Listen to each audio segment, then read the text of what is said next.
Ki-jun walked into the bakery to order a wedding cake. That was all he intended to do. 5 minutes. A public place. Nothing complicated. The bell above the door rang, sharp enough to cut through the room. Conversation dipped. A laugh trailed off. Someone paused mid-step. It wasn't silence, but it wasn't normal either. The air shifted, subtle but unmistakable. Ki-jun felt it before he understood it. Then he looked up. Senna Hendricks stood behind the counter, alive, not startled, not frozen, just standing there, eyes already on him, as if she had known this moment would arrive someday and had decided long ago how she would meet it. 6 years collapsed into a single breath.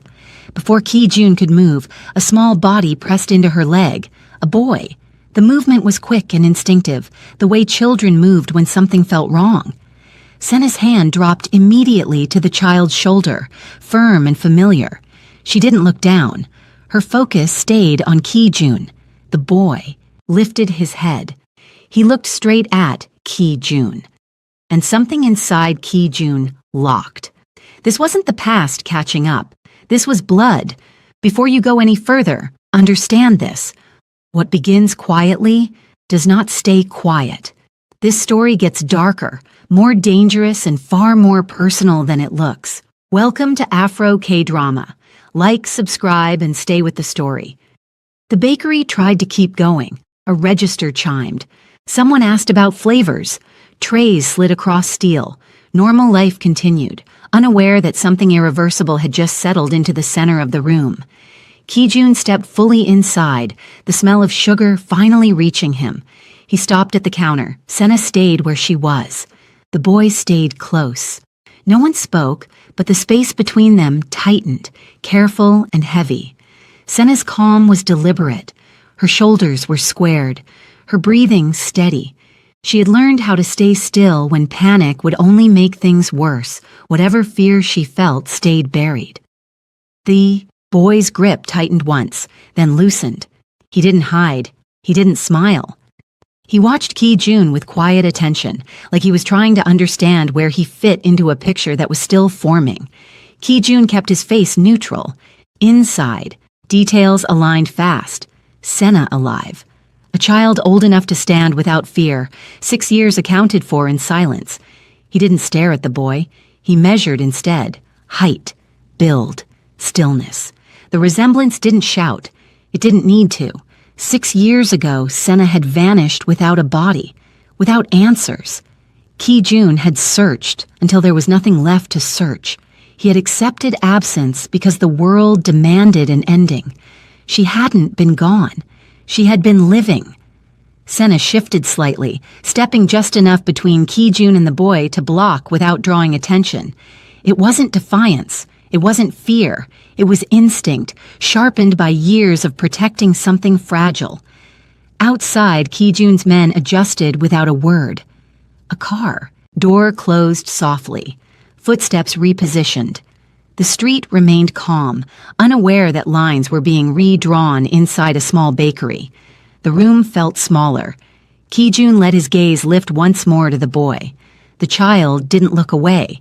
His expression stayed steady, unafraid, as if he sensed that something important was happening but didn't yet know why. Ki-jun turned from the counter, not rushed, not hesitant. He walked toward the door at the same controlled pace he'd entered with. Behind him, Senna didn't follow. The boy stayed where he was, fingers still hooked into her clothing. The bell rang again as Ki-jun stepped outside. He reached for his phone as he walked, already deciding what needed to happen next. Through the glass, the boy was still watching. Ki-jun didn't slow until he reached the corner. He slipped the phone back into his pocket, crossed the street without looking behind him, and let the bakery disappear into the flow of the city. Cars passed too close. Someone brushed his shoulder and kept walking. A horn sounded, sharp, then faded. The world didn't pause for what had just cracked open. His car waited where it always did. The door opened. He got in. The engine started before he finished sitting. "Stay close," Ki-jun said. The car pulled away, smooth, unremarkable. Inside the bakery, Senna stood still until the bell stopped moving. Only then did she reach out and grip the counter. The boy pressed harder into her leg, sensing the shift without needing words. She rested her hand on his shoulder. "Bag," she said quietly. He moved immediately, disappearing toward the back. Senna flipped the sign and locked the door. No explanations, no glances. The click of the lock sounded final. The back door opened into daylight. She stepped out first. The alley was empty. They walked. Not fast, not slow, just steady. At the corner, Senna paused, listening. Tires, voices, footsteps. Nothing close enough to matter. She crossed. The boy stayed in step beside her, his hand warm in hers, grip firm but calm. 3 streets away, Ki-jun watched through tinted glass. She crossed against the light. "Again," he said. The car passed them once, then again from the opposite direction. Senna didn't turn. She didn't hesitate. She kept moving. Ki-jun leaned forward slightly. She cut into a doorway, waited, then stepped out behind a couple arguing softly. The boy looked up at her. She nodded once. They vanished into the next block. "Wide," Ki-jun said. The car slowed. He stepped out and let the crowd take him. A vendor shouted. A bus hissed. Someone laughed too loudly nearby. Then he saw her again. She burst out of a narrow passage, crossed hard, pulled the boy close, and merged into a cluster of people waiting to cross. Ki-jun followed without closing the distance. Stairs opened ahead. The platform below hummed. Air rushed as a train slid in. Doors opened. Senna moved with the timing of someone who had practiced this. She stepped inside. The boy followed. The doors shut. The train pulled away. Ki-jun stayed where he was. He turned, went back up the stairs, and returned to the car. Traffic swallowed the station. Across town, Senna stepped off 4 stops later. She turned left, then right again. The streets narrowed, shops closed, windows went dark. They reached a building with a narrow entrance and a stairwell that smelled like dust. Senna climbed without rushing. At the top, she unlocked the door and stepped inside, pulling the boy with her. The lock clicked. She stood there for a second. Then she moved. Window, bathroom, bedroom, clear. She went to the kitchen. Rice, water, stove. The boy sat at the table, swinging his legs, watching her. They ate quietly. She wiped his mouth with her thumb. He smiled once and finished his food. She tucked him into bed early. He didn't complain. She sat until his breathing slowed, then closed the door halfway. Outside, a car idled across the street. Ki-jun stood near it, eyes on the building. A man approached and stopped beside him. "She's inside," the man said. Ki-jun nodded. "Alone?" "Yes." "Good." He crossed the street and entered the building. His steps echoed softly as he climbed. He stopped at the door and knocked once, then again. Inside, Senna froze. She didn't move until the second knock. She crossed the room and looked through the peephole. Ki-jun stood there. She unlocked the door and opened it just enough to stand in the frame. "You shouldn't be here," she said. "You stayed close," he replied. They stood there, neither moving. "I won't come in," Ki-jun said. She watched his face, then stepped aside just enough to keep the door open. "You scared him," she said. "I didn't touch him." "You didn't have to." His eyes flicked past her, brief and controlled. "He's mine," Ki-jun said. "No," Senna said. "He's ours." A door closed somewhere down the hall. "I'm not taking him," Ki-jun said. "Not tonight." She studied him, searching. She didn't interrupt. "Tomorrow," he said, "we talk." She didn't answer. Ki-jun stepped back and walked down the hall. Senna closed the door and locked it. In the bedroom, the boy shifted. "Mama?" She crossed the room and knelt beside him. "I'm here," she said. Outside, Ki-jun stepped into the night and got into the car. "Tomorrow," he said. The car pulled away. Inside the apartment, Senna lay beside the boy, listening to his breathing as traffic passed below and footsteps moved through the building, the night continuing exactly as it always did. Ki-jun did not leave the street right away. He stayed where the car had dropped him, across from the building, watching lights turn on and off in windows that had nothing to do with him. People came home with grocery bags. A couple argued softly near the entrance. Someone smoked and scrolled on their phone. Life pressed forward without permission. His phone buzzed. Once. He answered it without looking down. "Tomorrow morning," he said. "I want everything active." A pause on the other end. Then, understood. Inside the apartment, Senna did not sleep. She lay still beside the boy, listening to the rhythm of his breathing until it settled into something deep and even. Only then did she ease herself out of bed and move quietly into the kitchen. She packed without turning on the light. Not everything, just enough. Documents first, then clothes, then the small envelope she kept hidden behind the spice rack. She hesitated over it, then slid it into the bag anyway. The zipper sounded too loud. She stopped, waited, then finished closing it slowly. She checked the window again. The car across the street was still there. That was new. At dawn, the building woke early. Doors opened. Footsteps echoed. Someone argued on the stairs. A child cried in another apartment. Senna moved through the noise like she belonged to it, dressed, hair pulled back, face calm. The boy sat at the table, feet swinging. "School?" he asked. She paused. "Yes," she said. "But we're leaving early." He nodded and reached for his bag. Down on the street, Ki-jun watched the building empty itself floor by floor. He recognized patterns quickly. Tenants, workers, routine.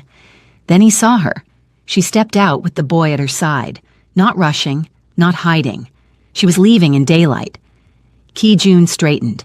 "She's moving," he said. The car door opened behind him. He got in as Senna crossed the street, the boy's hand tucked into hers. She didn't look around. She didn't scan. That worried him more than if she had. They followed at a distance. 2 blocks in, Senna turned into a narrow street lined with small offices and clinics.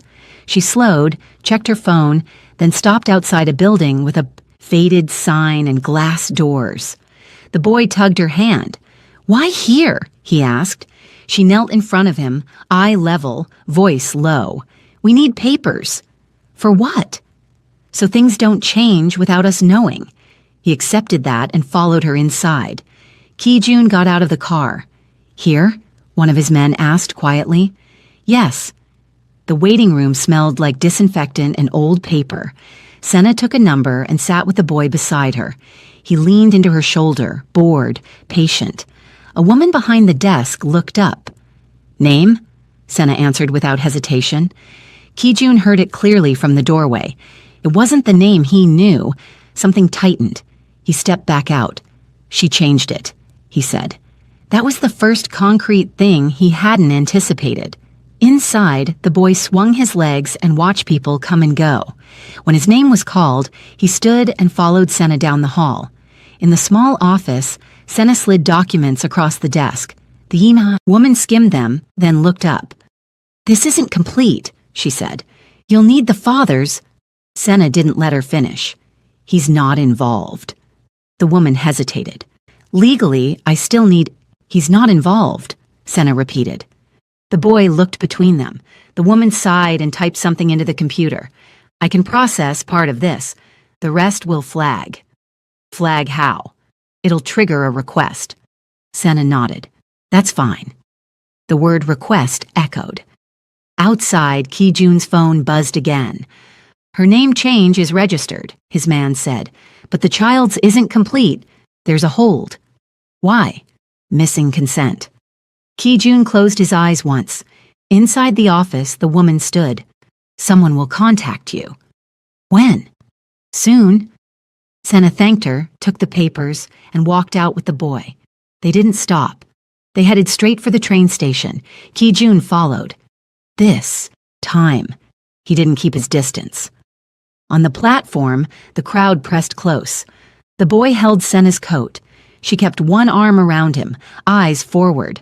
Ki-jun stepped into view. The boy saw him first. He didn't flinch. He stared. Then he frowned. "You're the man from the bakery," he said. The words landed louder than any shout. People turned. Senna froze. Ki-jun stopped 3 feet away. "Yes," he said. The boy tilted his head. "You look like my pictures." Senna's hand tightened on his shoulder. Ki-jun's breath slowed. What pictures? He asked. The boy pointed at his chest. Mama's. That was it. That was the moment the stalemate broke. Senna straightened. We're leaving. Kijun didn't move. We need to talk. Not here. The train pulled in, doors opening. The boy looked up at Senna. Is he? No, she said too quickly. Kijun stepped closer, lowering his voice.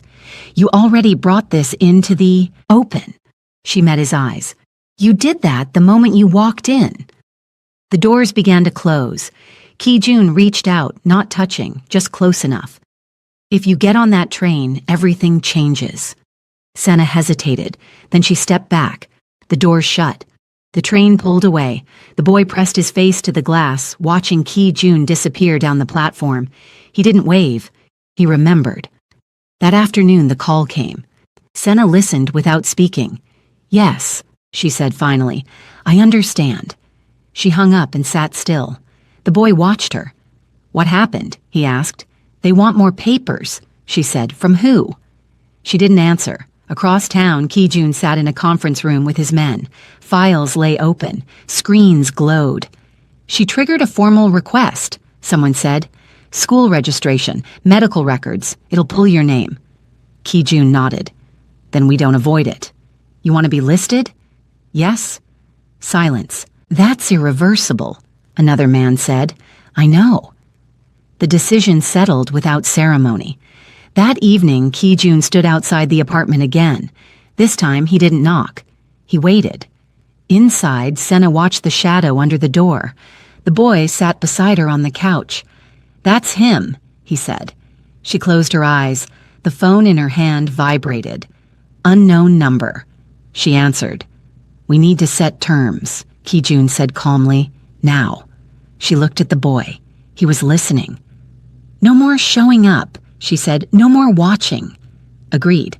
No decisions about him without me. Yes. A pause. And he doesn't come near you, she added. Not yet. Kijun exhaled slowly. Then we meet where he can see us both. She hesitated. Tomorrow, he said. She ended the call. The boy leaned against her side. Is he going to be around? He asked. Yes, she said. For how long? She didn't know. Outside, Kijun stepped away from the door and into the waiting car. Tomorrow was no longer an idea. It was scheduled. Kijun arrived before the morning fully decided what it was going to be. The street was quieter than it had been the night before. Fewer voices, fewer doors opening. The building looked the same, but it no longer felt like a place that could disappear into the background. A man stood across the road pretending to check his phone. Another leaned against a parked car a little too comfortably. Nothing dramatic, nothing obvious. Enough. Inside the apartment, Senna noticed it the moment she pulled the curtain back. She didn't sigh. She didn't curse. She just let the fabric fall back into place and stood there for a second longer than usual. The boy sat at the table with his cereal untouched. They're still there, he said. She turned slowly. Who? He shrugged. The men. She didn't correct him. She crossed the room, set a hand on his head, and kissed his hair once. Then she went to the door and unlocked it. Kijun was already in the hallway. Not alone. Two men stood back far enough to pretend they weren't listening. Senna opened the door fully this time. She didn't invite him in. He didn't ask. We need to leave, Kijun said. No, she replied. This building is done. She stepped aside so he could see the boy. He was watching from the table, spoon still in his hand. You promised, she said quietly. No showing up. I promised no surprises, Kijun said. This is prevention. She looked past him, down the hall. A door across from hers was open now. Someone stood inside, pretending to tidy shoes. Her jaw tightened. When? She asked. Now. The boy pushed his chair back. Are we moving again? Senna didn't answer right away. Kijun walked in without being told. He stopped a few feet from the table and crouched slightly. Not enough to loom, not enough to kneel. We're going somewhere safer, he said. The boy studied him. Is it because of me? The question landed hard and clean. Senna's fingers dug into her palm. Ki-jun didn't look away. It's because people are curious. The boy nodded once. I don't like curious people. Neither do I, Ki-jun said. That was the moment Senna lost something she wouldn't get back. Not the apartment, not the street. Control. She packed while Ki-jun stood near the door, his presence filling the space whether she acknowledged it or not. The men outside moved when she moved, followed when she followed. The boy watched all of it without speaking. When they stepped outside, a woman from the floor below froze halfway up the stairs. Oh, she said, you're leaving? Yes, Senna answered. The woman smiled nervously. That's good. Senna didn't wait for the rest. Down on the street, a black SUV pulled in smoothly. The door opened before they reached it. The boy hesitated. He looked at Senna. She nodded. He climbed in. That was the second thing she lost. Inside the car, the windows were dark. The street disappeared. The boy pressed his forehead to the glass anyway, trying to see through it. Why can't I see? He asked. For privacy, Ki-jun said. The boy thought about that. I like seeing. So do I, Ki-jun replied. Sometimes you can't. The car moved. Across town, Ki-jun's phone vibrated again. This time he checked it. A name he didn't expect. He answered. Yes, he said. A pause. No, he said. Not today. Another pause. We'll talk soon. He ended the call and slipped the phone back into his pocket. Senna noticed. Who was that? She asked. Someone who noticed me, Ki-jun replied. They didn't speak after that.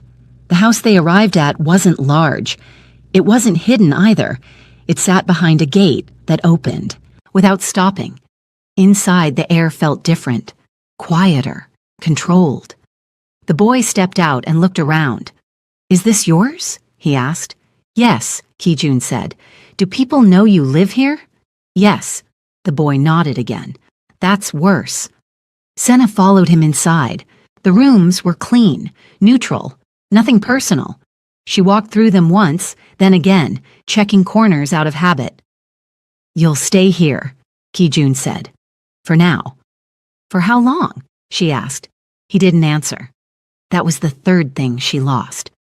Later, after the boy was settled in a room that wasn't his, Senna stood at the kitchen counter and stared at the wall. This was not the agreement, she said. There was no agreement, Ki-jun replied. There was a delay. You brought men to my door. I brought them before someone else did. She turned. You think that makes it better? I think it makes him safer. She crossed her arms. At the cost of what? Ki-jun met her gaze. Your timing. She laughed once, sharp and humorless. You took that already. Across the city, a man sat in a different office and looked at the same name Ki-jun had answered earlier. So he's claiming him, the man said. Someone else nodded. He didn't deny it. Interesting, the man replied. Back in the house, the boy stood in the hallway listening. He heard his name. He heard the word papers. He heard silence where answers should have been. He didn't interrupt. He went back to his room and closed the door. That night, Senna lay awake in a bed that didn't belong to her. Cameras hummed softly somewhere outside the room. She counted the sounds, the shifts, the quiet footsteps. She had slept unseen for years. That was gone. In the morning, Ki-jun handed her a folder. What's this? She asked. Forms, he said. School, medical, travel. She flipped through them. And this? She asked, tapping a page. Consent. Her hand stopped. She looked up at him. You said you wouldn't take him. I'm not, Ki-jun replied. I'm being named. That's not the same. It is in the system. She closed the folder slowly. You want me to sign this? I need you to. I don't trust it. I know. She stared at the papers. The boy watched from the doorway. What happens if she doesn't? He asked. Ki-jun answered without looking at him. Then other people decide. The boy frowned. I don't like other people deciding. Neither did Senna. She picked up the pen. That was the fourth thing she lost. Later, when the folder was gone and the house felt smaller than before, Senna stood at the window and watched the gate open and close. "This doesn't feel safe," she said. Ki-jun stood beside her, not touching. "It is. It feels watched." "It is." She turned to him. "You think. Those are the same thing." He didn't deny it. In another room, the boy sat on the floor with his toys spread out. He lined them up carefully, then moved one out of place. He stared at it for a long moment. Then he put it back. That afternoon, Ki-jun received another call. This one he didn't take in front of Senna. He stepped outside. "Yes," he said. A pause. "No," he said again. "I didn't authorize that." Another pause. He looked back at the house. "Then tell them to wait," he said. "Or tell them I won't." When he went back inside, Senna was waiting. "Someone's pushing," she said. "Yes. Who?" "Someone who doesn't like waiting." She nodded. "That makes two of us." That evening, the boy sat at the table and drew quietly. Senna leaned over his shoulder. "What's that?" she asked. "A map," he said. "Of where?" He pointed. "Where we were, where we are, and where he stands." She followed the eyes lines. "Why?" she asked. "So I know who moves first." She straightened slowly. Across the room, Ki-jun watched them both. Ki-jun sensed it before anyone tried to explain it to him. The house still ran smoothly, too smoothly. Instructions were followed before they finished being spoken.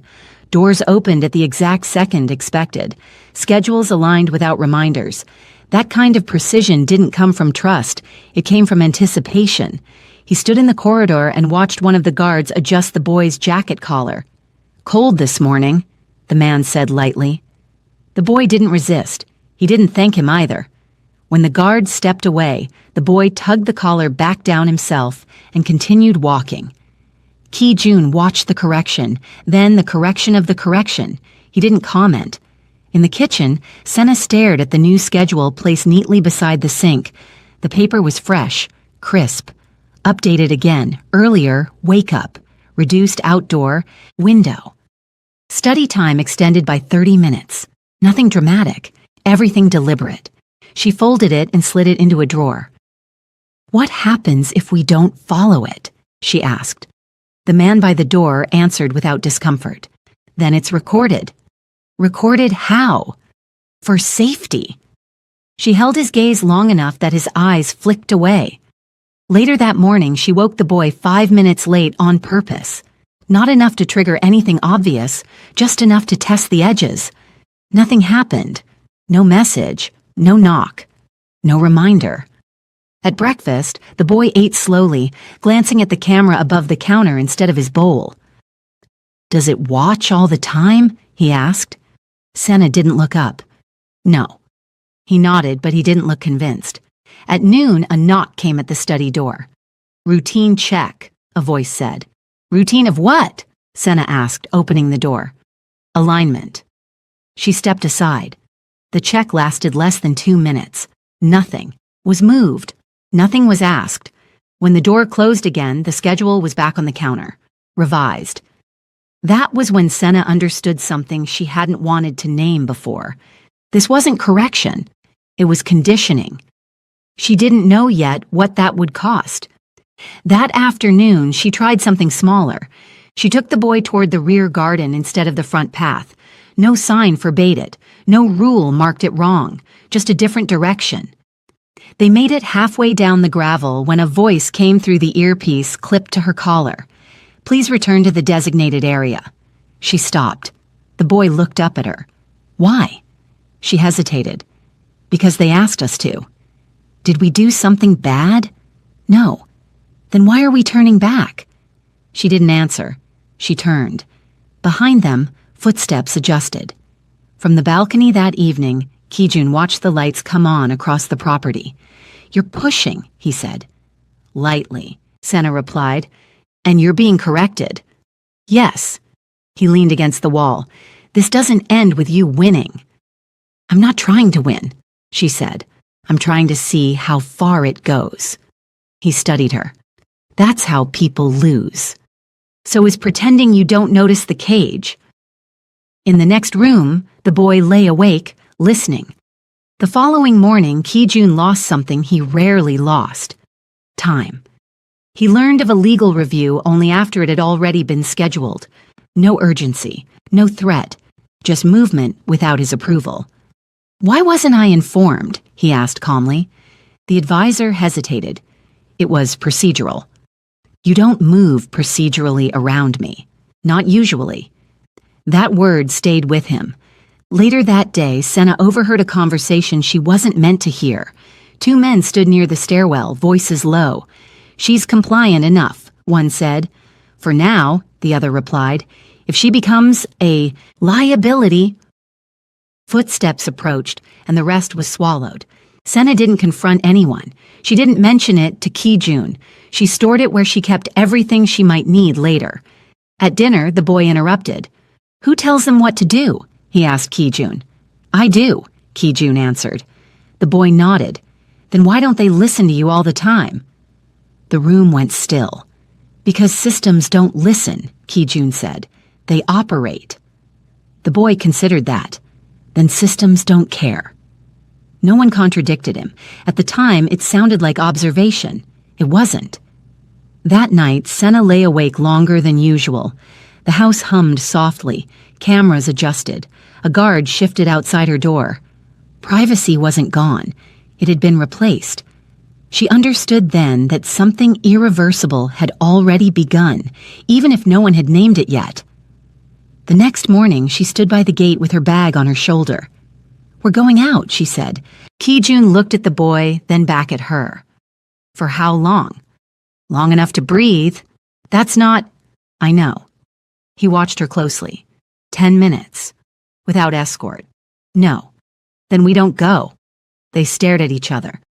5, he said finally. "Visible perimeter." She didn't thank him. Outside, the air felt sharper, less padded. The boy breathed in deeply. "This feels real," he said. "Yes," Senna replied, though she wasn't sure anymore what real meant. When they returned, there were 2 additional men stationed near the gate. That was the cost.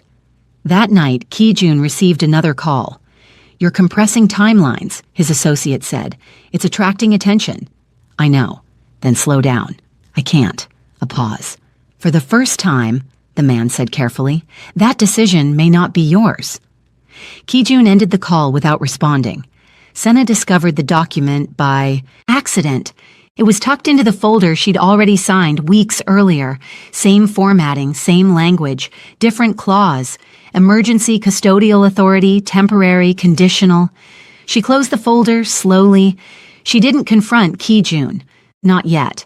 At dinner, the boy asked, "If I get sick, who decides what happens?"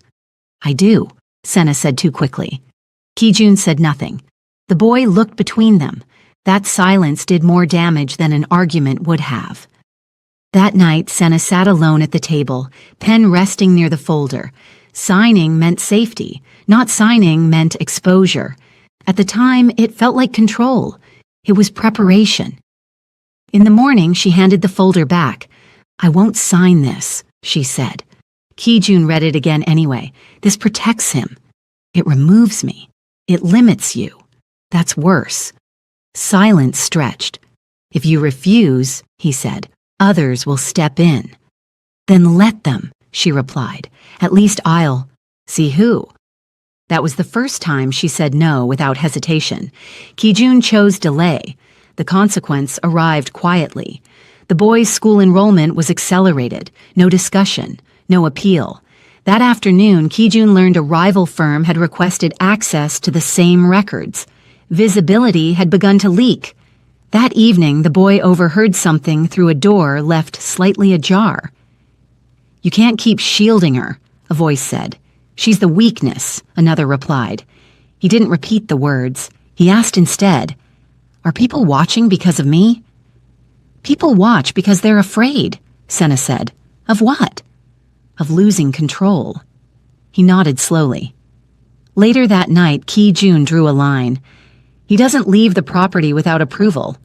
"No," Senna said immediately. "You don't make legal decisions alone." "No. This ends if it already ended." she said. You just didn't notice when. They stared at each other. Ki-jun chose. Tomorrow, he said. We meet with counsel. All of us. The boy looked up. Me too? Yes, Ki-jun said. That wasn't a warning. It was a commitment. And in another building, far from the house, a file was opened. Not urgently, not loudly, but officially. Someone read the names, smiled once, and forwarded it upward. What felt like control had been preparation all along, and now the preparation was complete. The knock came without warning, not polite, not hesitant. 3 sharp impacts against the door, close enough together to erase any illusion of choice. Senna was already moving by the second knock. She reached the door before fear could catch up, hands steady as she pulled it open. The hallway was full. 2 officials stood at the front, neutral faces, badges visible, documents already raised. Behind them were men she recognized, not guards she could speak to, not strangers she could dismiss. People placed there long before this morning. Ki-jun stood slightly to the side, phone pressed to his ear, his attention split in a way that felt wrong. Miss Hendricks, the woman said, we're here regarding your son. The boy stepped into the doorway beside Senna, barefoot, blinking against the light. Why are there so many people? He asked. The woman glanced down at him, then back at Senna. This won't take long. No, Senna said. You don't get to decide that. This is a temporary directive, the woman continued, lifting the document higher. We need the child to accompany us for assessment. Senna felt something cold slide through her chest. No, she said again, louder.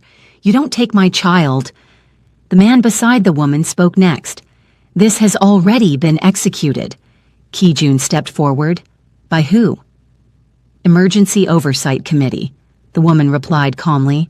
Ki-jun took the paper, scanned it quickly, then stopped breathing for a moment. This went live an hour ago, he said. I wasn't notified. You were listed, the woman said. Notification is not consent. The boy looked up at Ki-jun. Are they taking me somewhere? He asked. Ki-jun opened his mouth. Nothing came out. That silence broke something that could not be repaired. They said it's temporary, the man added. He'll be returned today. Temporary where? The boy asked. A supervised facility, the man replied. The word facility landed like a crack in glass. Senna stepped in front of him. You are not touching him. Hands reached forward anyway. Gentle, professional, decided. The boy didn't cry. He didn't pull away. He looked at Senna and asked quietly, Did I do something wrong? No, she said, voice betraying her despite every effort. You didn't. They took him. The door closed softly behind them. The sound was small, final. Senna stood frozen, staring at the empty space he had occupied seconds ago. Ki-jun lowered his phone. This wasn't meant to move yet, he said. She turned on him slowly. You built this, she said. You told me it was protection. It is, he replied. I didn't authorize this escalation. That doesn't matter, she said. It happened. He dialed again. The call failed. Across town, the boy sat in a quiet room with white walls and soft chairs. A woman offered him juice. He declined politely. A man asked him his name. He answered. Another asked how old he was. He answered that too. They spoke around him like he wasn't there. Temporary, review, best interest. He listened. When Ki-jun arrived, the boy looked up. You were late, he said. Ki-jun swallowed. I'm here now. The boy nodded once. They said you know the rules. Yes. Why didn't the rules stop this? Ki-jun didn't answer. By late afternoon, the boy was returned. No apology. No explanation. Just a handover at the door. Senna took him back without a word and pulled him into her arms, holding him longer than necessary, longer than appropriate, until his breathing slowed. That night, she didn't let him out of her sight. Ki-jun stood by the window, phone buzzing repeatedly in his hand. You promised, she said quietly. I tried, he replied. You failed. The words landed clean and final. Later, when the boy slept, Senna turned to Ki-jun fully. "You built something that can take my child without asking," she said. "You don't get to call that safety." "It wasn't supposed to move like that," he said, "but it did." "Yes." "And you still want me to trust it?" He hesitated. "That's your answer," she said. He stepped closer. "If you pull away now, it gets worse." She laughed once, sharp. "For who?" "For all of us." "No," she said. "For you." The boy murmured in his sleep. Senna, softened only for him. Then she hardened again. "You chose power over trust," she said, "and you lost both." Ki-jun stared at her. "You think I wanted this?" "I think you thought you could manage it," she replied. "You were wrong." The next morning, the boy asked a question that shifted everything. "Am I allowed to say no?" he asked at breakfast. Senna froze. Ki-jun looked up slowly. "Say no to what?" "To leaving," the boy said. "To strangers. To decisions." Silence filled the room. "You're a child," Ki-jun said carefully. "I know," the boy replied, "but they still moved me." Senna reached for him. "You don't have to decide anything right now." He nodded. "But someone else will." That was the fracture. Trust didn't shatter loudly. It thinned until it couldn't carry weight. Later that day, Senna refused the next request outright. "No," she said into the phone. "You don't schedule him without me. This is procedural." "No." "You're obstructing." "No." She ended the call. Ki-jun watched from across the room. "You're escalating," he said. "I'm reclaiming," she replied. That night, Ki-jun admitted something he had delayed too long. "There's a hearing," he said, "in 2 weeks." Senna's breath caught. "About what?" "Custodial oversight." "You knew?" "Yes." "You waited?" "Yes." The boy stood in the hallway, unseen. 2 weeks. He counted the days silently on his fingers. The next morning, Ki-jun was named, formally. An official notice arrived. Neutral language, absolute consequences. His name attached to oversight, responsibility, scrutiny. The system turned its eye back on its architect. Senna read it once and handed it back. "There's no clean exit now," she said. "I know." The boy packed his bag that afternoon without being told. "What are you doing?" Senna asked. "Being ready," he said. "For what?" He shrugged. "For when they decide again." That night, Ki-jun sat alone and stared at the calendar. 2 weeks. No more delay, no more deniability. Outside the house, a car waited longer than necessary. Inside, Senna lay awake beside the boy, listening to his breathing, counting the seconds until morning. The clock had started. It was no longer something they felt. It was something they moved inside. The intake office released them with a thin packet clipped together and a follow-up date circled in blue ink. Not a decision, not a verdict. A marker. Something placed in the ground that would be difficult to step around later. Outside, the boy squinted at the sky. "Everyone talked like they already knew us," he said. Senna didn't answer right away. She was watching how people passed them on the sidewalk, how eyes lingered a fraction longer than before, how Ki-jun's presence didn't clear space the way it used to. It narrowed it. That afternoon, the school insisted on a meeting, not a request, a requirement. The office smelled like dry erase markers and old carpet. Children's artwork lined the walls in cheerful colors that felt out of place. The boy sat in a chair that was too small for him now, knees angled awkwardly, hands folded. A counselor smiled too often. "We just want to make sure he feels supported," she said. "Supported by who?" Senna asked. The counselor glanced at Ki-jun, then back at Senna. "By the adults involved." The boy raised his hand. "Yes?" the counselor said, surprised. "Do I have to talk?" he asked. "Only if you want to," she replied quickly. He nodded. "Then I don't." Something shifted behind the counselor's smile. Ki-jun leaned forward. "He's not refusing care. He's exercising agency." "That's unusual at his age," the counselor replied. "Maybe," Ki-jun said, "but it's not dangerous." The counselor wrote something down anyway. When they left, Senna noticed the note being placed in a folder already thicker than it should have been.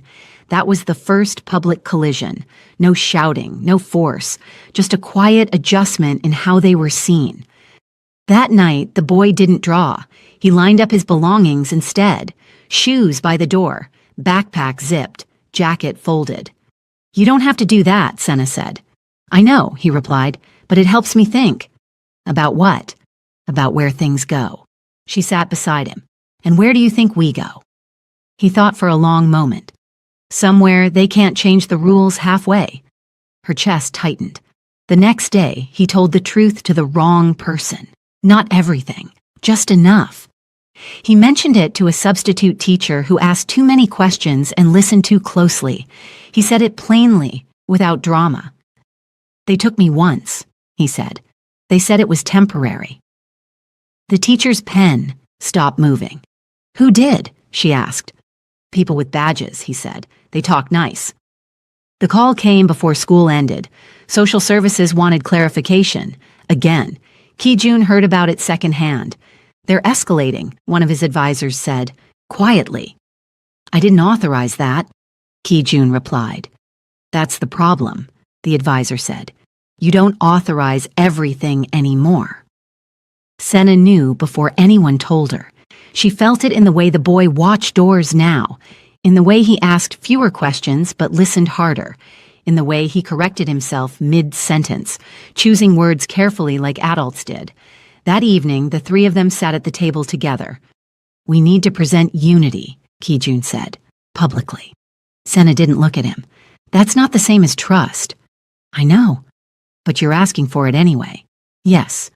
She stared at the table, the grain of the wood, the small scratch near, the edge. "What exactly are you asking me to agree to?" she asked.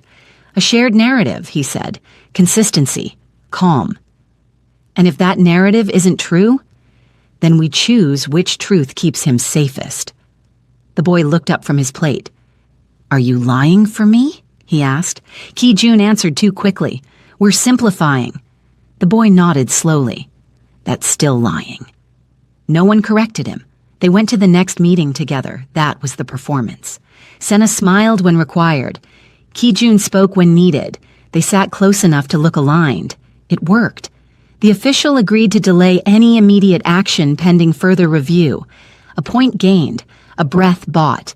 It should have felt like relief. It felt wrong. Outside, Ki-jun exhaled. That went well. Senna didn't respond. Later, the boys said, "You both sounded like strangers." That night, Senna lay awake staring at the ceiling.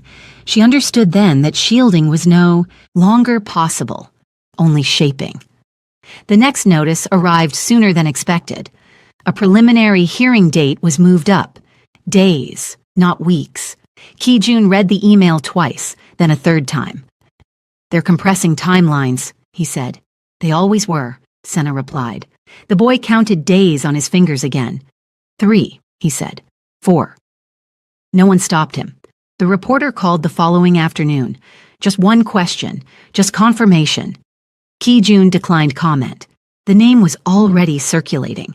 That evening, Senna stood at the sink, washing dishes that were already clean. "There's no safe version left," she said quietly. Ki-jun leaned against the counter. "There never was." The boy stood in the doorway. "If I say something," he asked, "will it make it worse?" Senna turned. "What would you say?" "The truth," he replied. Ki-jun stiffened. "That depends on where," he said carefully. The boy nodded. "That's what I thought." The call that night didn't come from anyone they knew. It came from an external office. Neutral tone, firm timeline. An investigation had been opened, formal, documented, independent. Ki-jun closed his eyes. "This isn't intimidation," the voice said. "It's procedure." After the call ended, the house felt smaller. Senna sat down heavily. "They're not afraid of you anymore," she said. Ki-jun nodded. "No." "That's dangerous." "Yes." The boy packed his bag again. This time, Senna didn't stop him. "What are you preparing for?" she asked. He thought carefully. For having to explain myself. That broke something in her chest. The final notice arrived the next morning. Stamped. Dated. Hearing in 48 hours, no extensions, no appeals. Ki-jun was formally named as an involved party, publicly. He stared at the document for a long time. This ends my ability to intervene quietly, he said. Senna looked at him, then intervene honestly. The boy stood between them. Do I get to talk? He asked. The room went still. At the hearing? Ki-jun asked. Yes. That's not typical, Ki-jun said. The boy nodded. Neither is this. That was when Senna realized the trap fully. Staying would cost him. Leaving would cost her. Silence would cost both. She didn't decide yet, but she stopped pretending there was a version where no one paid. Outside, the city moved on. Inside, the clock ticked. 2 days, and nothing could slow it now. 2 days later, the hearing room filled without ceremony. There was no build-up, no warning that felt adequate. Chairs scraped softly against the floor as people took their seats. A recorder was placed in the center of the table and switched on, the red light steady, indifferent. Names were read aloud, each one flattening whoever answered into something official. Papers were distributed, pens clicked open. The clock on the wall moved forward without hesitation. Senna sat straight, shoulders squared, hands folded neatly in front of her. She had chosen her clothes carefully, nothing that could be described as defiant or fragile.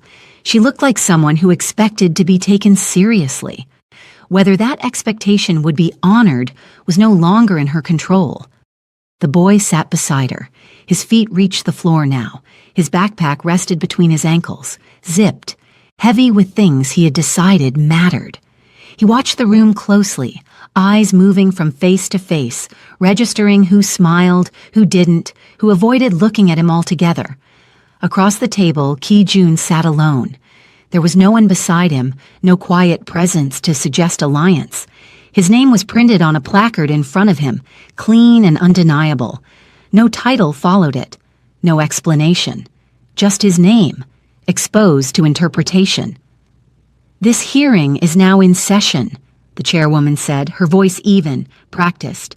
We are convened to review custodial oversight and temporary placement considerations regarding the minor. Temporary placement considerations, words chosen to soften what they were about to do. A summary was read into the record. Dates, observations, reports, flags raised by agencies that had never seen the boy laugh or heard him sleep. Each sentence sounded reasonable.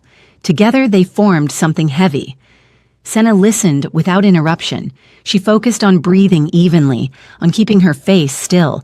She recognized the tactic being used: strip emotion, isolate behavior, turn context into risk. When the summary ended, the chairwoman looked up. Ms. Hendricks, you may respond. Senna stood. My son has lived with me his entire life, she said. Her voice did not shake. He has been healthy. He has been safe. He has been educated. Any instability he has experienced has been introduced by systems that decided they knew him better than I do. A pen paused. I did not withhold information out of deception, she continued. I withheld it out of protection. There is a difference. She sat back down. The chairwoman nodded once. Mr. Park. Ki-jun stood slowly. He did not adjust his jacket or clear his throat. He did not try to soften his presence. I was listed as an involved party, he said. Not because I requested involvement, but because my name was attached to a system that moved faster than intended. A murmur passed through the room. My intent, he went on, was to shield. I accept that intent does not negate consequence.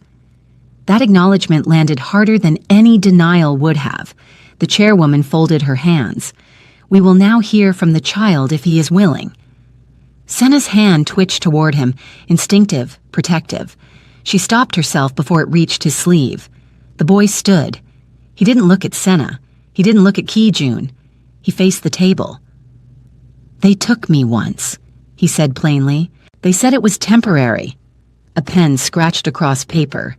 It didn't feel temporary, he added. The chairwoman leaned forward slightly. Can you tell us why? Because no one told me when it would end, he said, and no one asked me if I understood. Silence stretched. They talk around me, he continued, like I'm not there, like I won't remember. He paused, thinking carefully. I remember everything. Someone shifted in their seat. I'm not scared of rules, he said. I just want to know what they are before they happen. The recorder hummed steadily. Thank you, the chairwoman said after a moment. You may sit. He returned to his chair, calm, composed. His backpack brushed Senna's ankle as he sat. She did not reach for him. She did not speak. She let the truth stand where it had fallen. The decision was entered into record. Temporary custodial oversight approved. Supervised placement to begin immediately. Structured visitation to be scheduled. Review set for 30 days.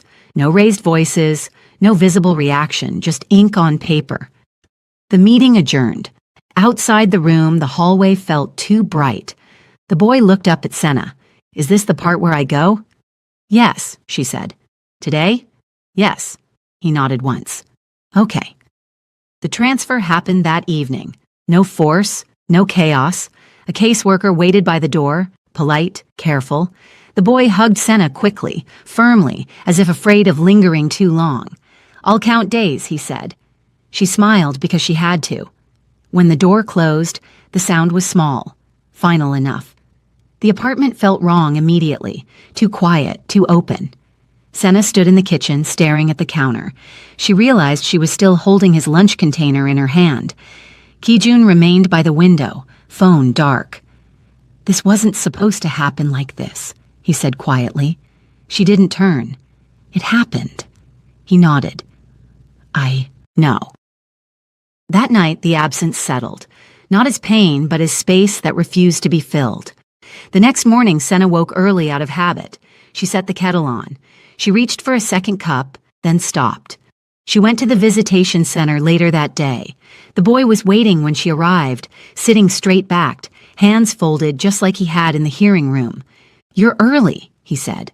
I always am, she replied. They talked about small things, books, a drawing he was working on, the rules he had learned. They tell me the schedule now, he said. I write it down. That's good, she said. It helps me feel ready. When time was up, he packed his bag without being asked. She watched him walk away without looking back. That was the cost. It didn't scream, it settled, and it was permanent enough to matter.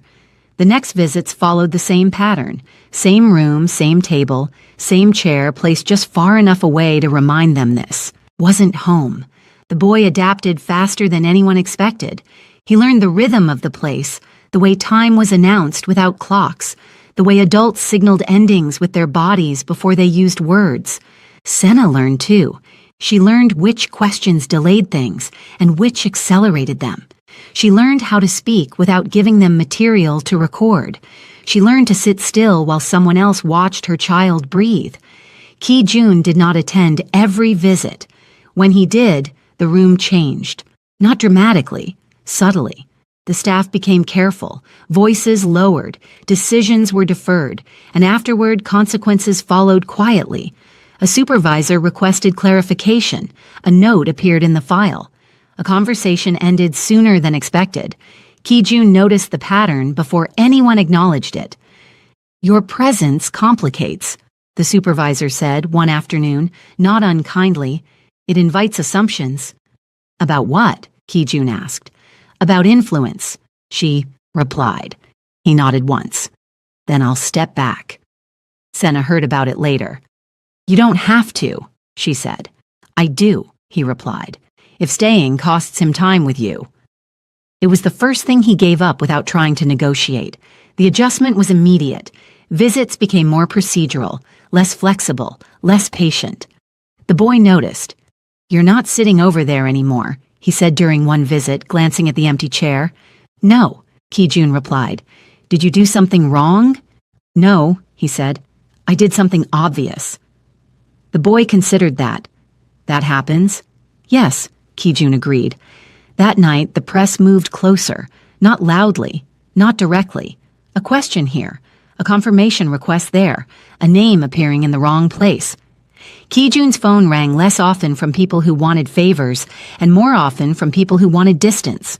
Power, it turned out, didn't leave in one motion. It thinned. The first real cost came on a Tuesday. The schedule changed without warning. Senna arrived for her visit and was told it would be shorter.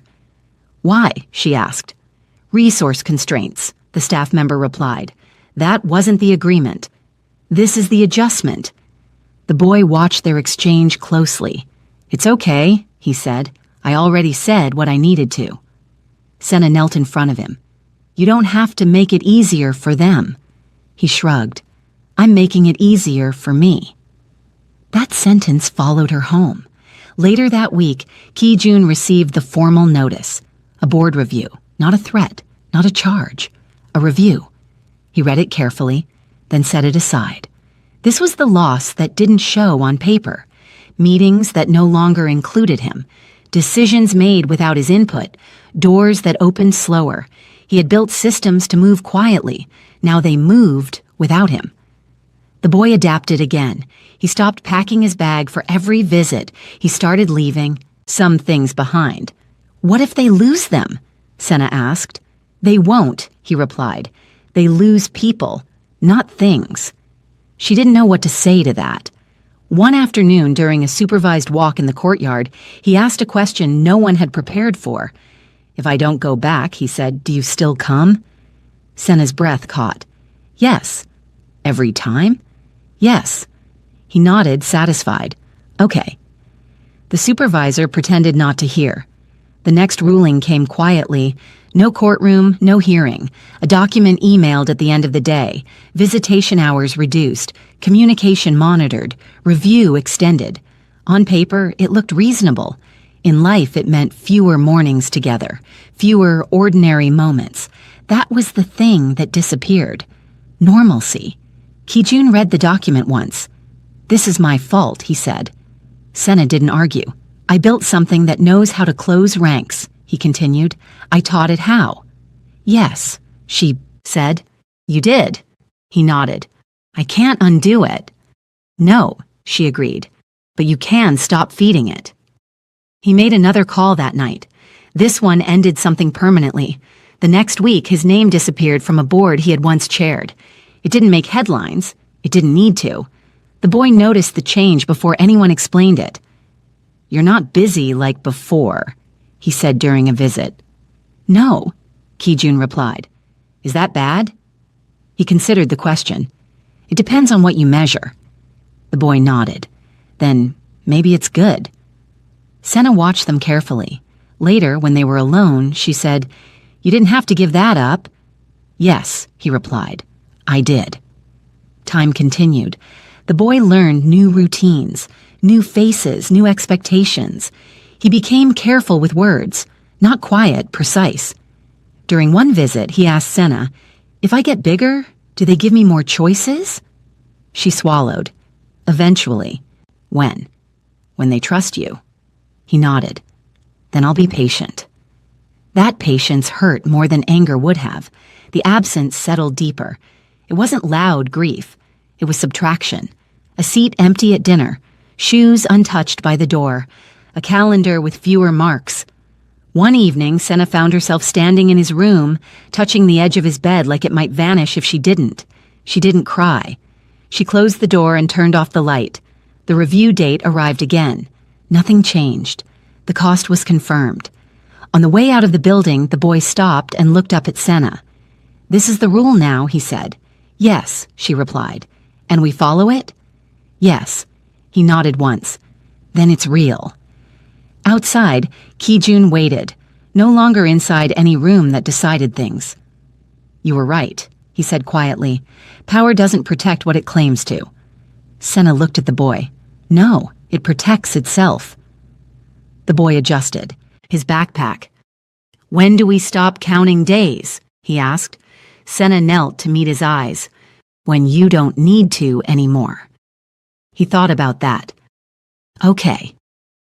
They walked away from the building together, not because the situation had improved, but because there was nowhere else to stand. What had been taken was gone. What remained had to be lived with, and none of it could be undone now. The new routine didn't announce itself. It settled. Morning came at the same hour, but it no longer carried urgency. Senna learned which days were visits and which were waiting. She learned how to move through the quiet without treating it like an enemy. Coffee tasted the same. The city sounded the same. Only the space beside her had changed. On visit days, she left early. She didn't rush. She didn't linger. She arrived exactly on time. The boy waited for her now instead of watching for her. That difference mattered. It meant he trusted the rhythm. It meant he had stopped, fearing surprise. They sat together at the same table, the same distance apart, every time. He told her about school assignments, about a book he was reading, about a game another child had taught him. Ordinary things. Important things. "How long is this one?" he asked once, pointing to the clock. "An hour," she replied. He nodded. "That's enough." It wasn't a lie, it was an adjustment. Ki-jun came less often, and when he did, he stayed back. Not out of absence, but intention. He no longer tried to shape the room. He didn't speak unless spoken to. He didn't correct phrasing or suggest alternatives. He listened. That had become his role. One afternoon, the boy looked at him and said, "You're different now." Ki-jun smiled faintly. "How?" "You wait," the boy replied. "Before, you moved first." Ki-jun thought about that. Is waiting better? The boy shrugged. "It feels quieter." Senna watched the exchange carefully. Quiet. Didn't mean safe, but it meant honest. The final review came without spectacle.